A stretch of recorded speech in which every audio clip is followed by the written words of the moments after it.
Yo, what's going on, y'all? My name is Adrian, and today is the 7th video of Inspirations Really Cool.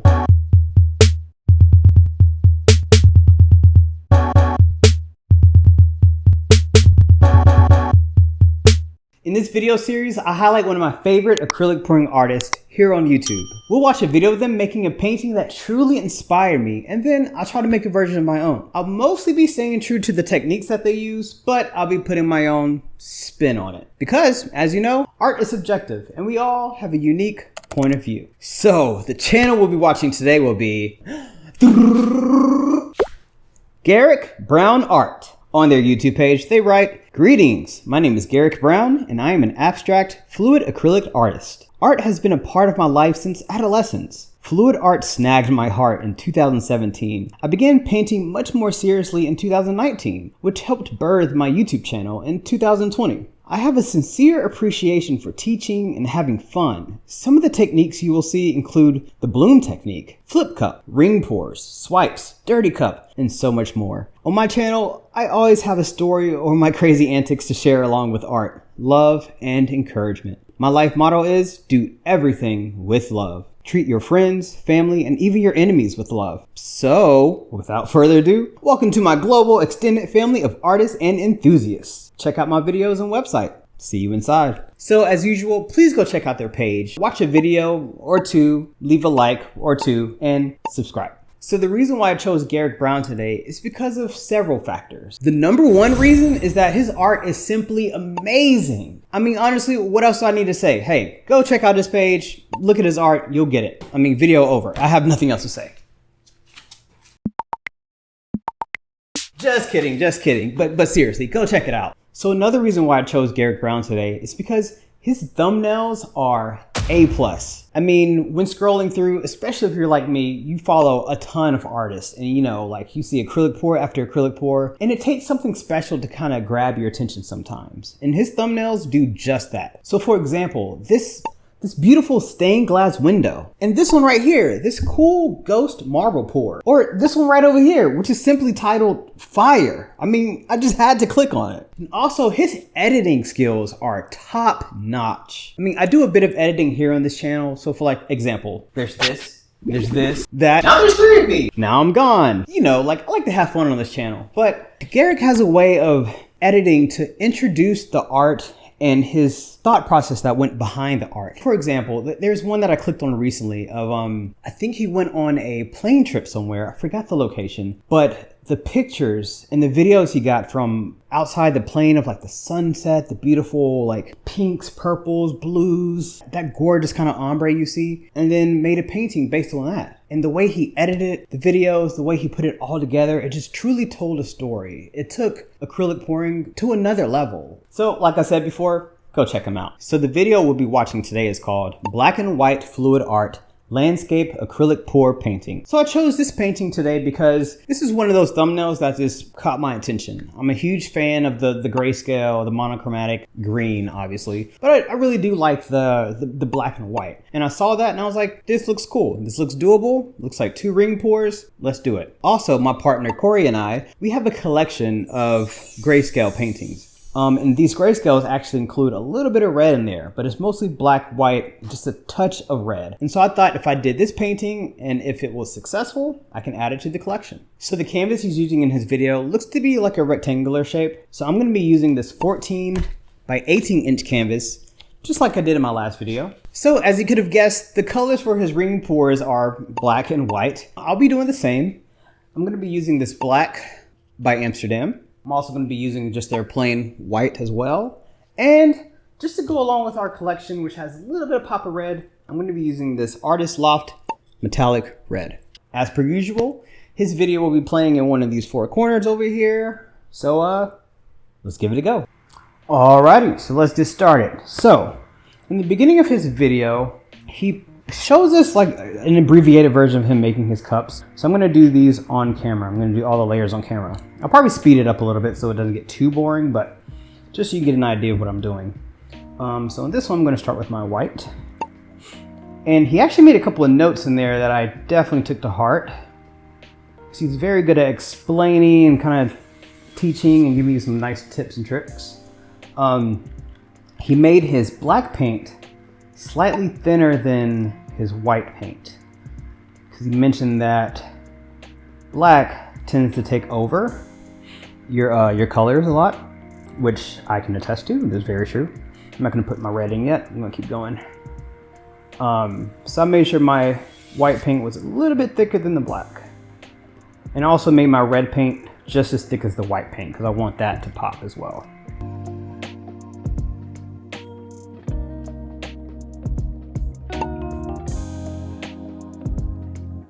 He also mentioned that because black tends to take over, he did about 60% white in his rings and 40% black. So I'm gonna do about 50% white, 40% black, and 10% red, hopefully.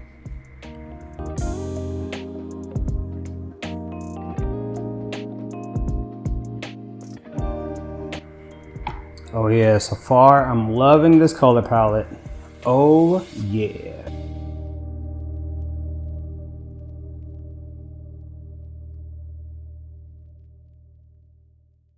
So all right, that first one's done. I'm gonna make my other cup roughly about the same, except I'm gonna start with my black and then go in about the same order. So, all right.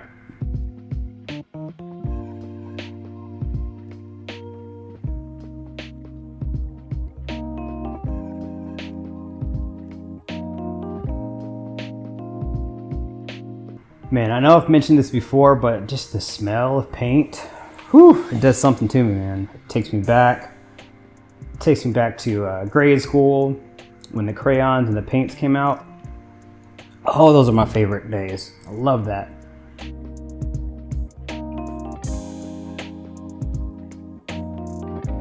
All right, so it looks like I'm running out of my white, so I'm gonna quickly make a little bit more and then I'll finish these cups.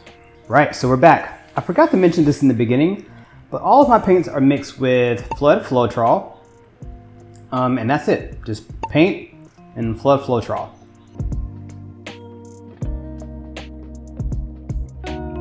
I want this cup to be a little bit different than the other, so I'm gonna do a little bit more red than I did in the last cup. Yeah, there we go. I'm actually gonna put it in between that black. I'm gonna really change up my pattern here. Do another little thing of black. All right, those are looking pretty good. Get a good view of those. All right, so I got my canvas. As you can see, it's already painted. I just painted it black, just so I don't have to worry about necessarily running the paint off of every single corner perfectly. So if I miss a spot, then it's already black, you know. Makes life a little bit easier. My bottoms are taped to make sure it's a nice, clean, and precise finish. So we're gonna come on over to my guy, Garrick, and let's get started. Wow, see, look at that. Introduction already captures you. That really nice close up on that ring pour. Oh, reverse, that's cool. See, I would have never thought to do that. That's awesome. Look, transition has like a pink transition, the lights. There you go. Yeah, man, it just captures your attention. I love that. Okay, so he shows you a little bit of him mixing the paints, which is what I just did. Okay, so there he mentions his ratio about 60% white, 40% black, which is what I did, roughly. All right, and we're pouring. She starts on the left, so I'm gonna start on my left. Black can easily overpower and turn everything gray. That is true. He's going nice and slow, but he's close with his. Looks like he's staying fairly in the middle. Okay, there's a little turn. Oh, he's doing it on a, looks like a spinner, so he's getting that nice variation in design. Wow. I think my red might have taken over. That's cool though. All right, I'm gonna turn mine back here. He's kind of traveling with it at the end. You see that? So I think I have too much paint made. I'm gonna call this my end. I'm not gonna do too much, but I'm gonna do that travel motion that he did. So I'm gonna start here, kind of bring it there, all the way over there, and that's it. Whoo, that's a cool color combination. All right, we're going with the other side. My paints are mixed 3-to-1 American Floetrol. There you go. All right, second side. Look at that spreading already, it's beautiful. All right, so he's doing the same sort of treatment. Oh, I love how this ring pour already looks different than the other one. Just because that slight change in the pattern that I did. And I definitely made too much paint. So, oh wow, that kind of looked like Batman right there. I might rewind and zoom in on that so you can see that. Looked like the Batman symbol, that was cool. Fluid art. All right. Yeah, but like I was saying, I think I have a little bit too much paint made. So when I'm done with this, I might just do little practice ring pours, or I might just make a couple more paintings with these paints to go with the collection. So I'm gonna finish up about there. Okay, I like that treatment he's doing. So he's bringing it over, but he's also doing like a little wibble wobble. I've learned that little extra motion does actually add to your design more than you realize. Okay, that side got a little bit gray, but I do like that it's different than this side. All right, what's next, Garrick? Okay, he's doing a runner around that. Nice. Good thing I made more. Oh, actually, no, I'll use my black. Try to stick to what he's doing. Okay, just getting those little crevices there. Get it in the crevice. I might use some of my white. I'm running a little low on my black here. Come over here to this side. Put some black on the top, just like you put on the bottom. Yeah, I'm gonna use a little bit of white to fill that in. So it looks like he's using a like popsicle stick kind of thing to spread it out. So I'm gonna add just a touch of white, and then I'm gonna try to spread as well. I'm gonna stick to his style or his technique. Yeah, that should be plenty. A little bit over here too. All right, I do like this spreading out thing. Sometimes I get too married to the idea that things have to be poured. You know, it's a pour, so everything needs to be poured. But no, you can manipulate it sometimes. Tip: make your white paint a touch thicker than the black. Also helps keep the balance of both colors. Yes, that's what I did. My white is definitely thicker than my black. All right, so he's starting his pour. I'm gonna pause right there. All right, I'm gonna keep spreading this out and then we'll continue.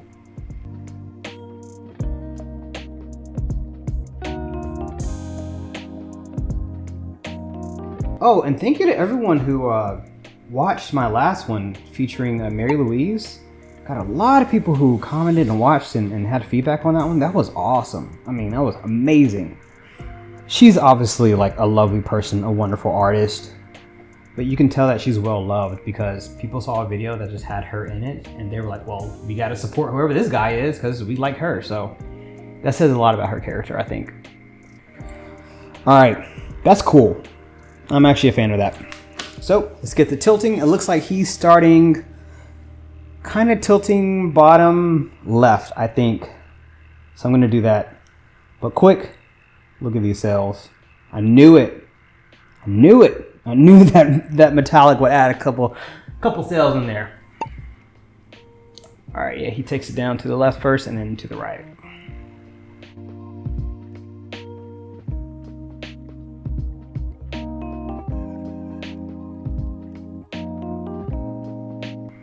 All right, so it looks like he's keeping it fairly symmetrical. He seems deliberate with where he's tilting, but he's definitely keeping the center of these two ring pours in the middle. So I'm gonna try that as well. All right, he's touching up his sides. I'm gonna pause it right there. And please go check out his video. It'll be linked in the description. Go watch his final results. Go watch his other videos too.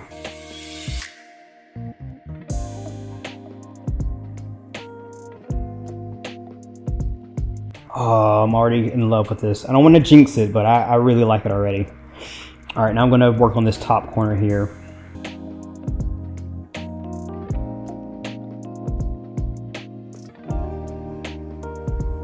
want my line in the middle to be fairly straight. And if it's not, that's fine, as long as it's kind of balanced.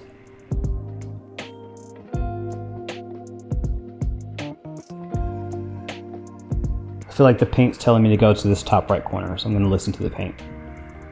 I hear you, paint, I'm listening.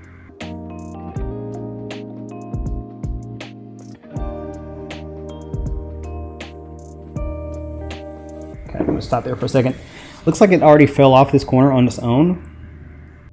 So I'm not gonna tilt it too far over here. I'm gonna just try to get this line in the middle more centered. Let's see if I can do that. Let me bring it over to the right, just a hair. I bet someone's at home screaming like, stop, stop. You should have stopped 5 minutes ago, it was good. I know. Wow, that feels good. I'm gonna leave it there. That speaks to me. So I'm gonna touch up these sides and then I'll take you in for a close-up. All right, YouTube family, so here's the wet version. First thing I noticed is this nice, beautiful line right down the middle. It's splitting like these two big energy forces that are like, to me, they look like they're fighting. But there's something right here that's keeping them from necessarily enveloping each other. But it's nice and balanced. This section over here is probably my favorite. This little moment, how you see the little white with the sails popping through that red. This little kind of gray moment I got from the black, I think. It looks like a mohawk almost. Love the nice little rings on each corner. There's a red one there. This one's more white. This one's black and white. Lost this side a little bit, but you still see it's its own unique little thing. This side over here to me looks a little bit more muddy than the other side. However, it definitely feels like the yin to that yang. So yeah, I'm definitely gonna be staring at this one for a long time. I'm a big fan of it. So I'll show you the dry version. All right. So here's the dried version. It is bright and early, and I'm in here with Corey. Say hey, Corey. Hello. Yeah, so we both actually really like this piece. It definitely goes along with our collection, the black, white, and red.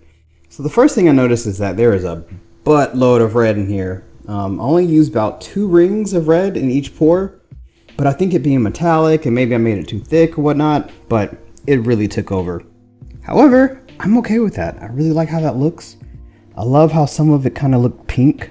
Corey called that out to me the other day. That was really cool. This side, like I said before, is still my favorite. There's something about how it all just worked together and how it all laid together. Just, it speaks to my soul right there. I love the line in the middle. It's very clear. I'm glad I took my time to make sure I did that. But overall, I'm happy with this. So let me know what you think in the comments. Thanks for watching. Bye.